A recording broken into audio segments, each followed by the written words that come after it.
ఊర్లల్లా ఊరబిష్కలు కనబడుతున్నాయా ఎన్నన్నా? సూరి కింద మంచిగా గూళ్ళు పెడుతుండే.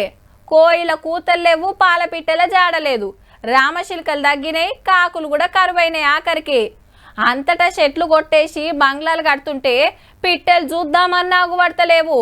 ఉంటానికింత నీడలేక గాసం దొరకక ఆగమైతుంటే నడుమిట్ల గీళ్ళు చేపట్టి ఇంకింత గోసపడబట్టే.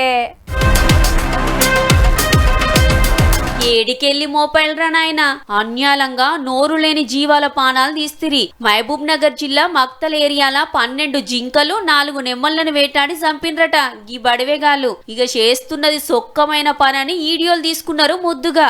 ఎన్ని రోజుల సంధి నడుస్తుందో గాని పట్నం పోలీసులకు మతలావు తెలిసి 6గురిని అరెస్ట్ చేసి 5 గన్నులు దొరకబట్టిర్రు. ఇండ్లా 2 హైదరాబాద్ అయితే కడుమోళ్ళది మహబూబ్ నగర్ అట. జీవాలను చంపి మంచిగా దావత్ చేసుకొని తిన్నారట.